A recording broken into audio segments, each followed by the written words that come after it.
we have begun to target specific populations.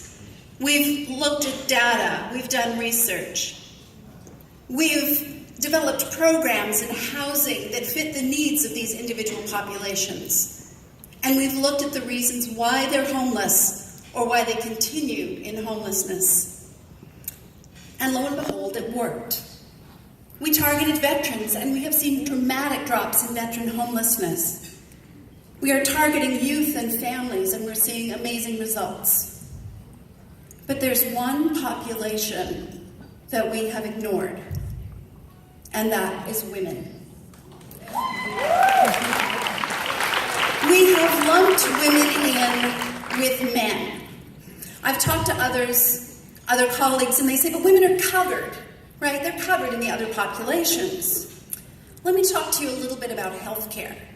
Over the last 100 years or so, we've developed treatments and medications for various illnesses, and almost all of the research was done on men. And we are finding that it doesn't work so well on women, because guess what? They're a little bit different. Men and women in this country suffer the same rate of heart attacks, and yet women are twice as likely to die of a heart attack. And yet, even today, 80% of the research is still done on men and heart attacks. That's what's happened in the homeless population. We have looked at the majority, and we know when we only look at the minority lose out. So we need to address women's homelessness. We need to look at it and target it. And I'm not talking just about women and families. Immediately people think women, they think women and children. The majority of homeless women in this country are unaccompanied women, and they tend to be older. So what are some of the issues that women are dealing with? Well, we know that poverty is an underlying issue for all homelessness. But guess what? Women are way poorer than men.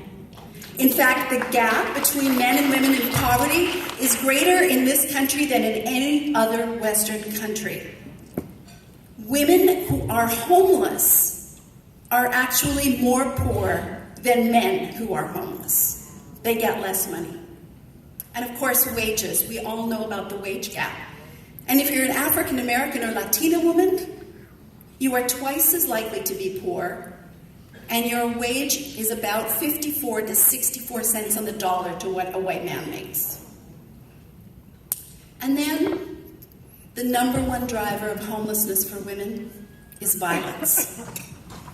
Domestic violence, interpersonal violence, sexual assault, human trafficking, and child abuse are driving tens of thousands of women into homelessness annually. I'm getting a note. Hopefully somebody likes it. Women are voting here. Healthcare. Women are much more likely to suffer both mental and physical health issues than men. And those issues need to be addressed specifically for women. And of course, our trans women are the most vulnerable, suffering the highest rates of violence and poverty. And these issues need to be addressed. A growing issue, something that many of us in this field are seeing more and more, is the growing number of older people becoming homeless, people who have been housed and working their whole lives. The number one group is women. Older women who have spent their lives as caregivers, who lose a spouse or a partner because of death or divorce and were not the primary income earner, and are suddenly left on an income that does not allow them to maintain housing. These women are falling into homelessness in dramatic numbers. There are many other issues that I could talk about, but if you want to hear more, come to my session this afternoon.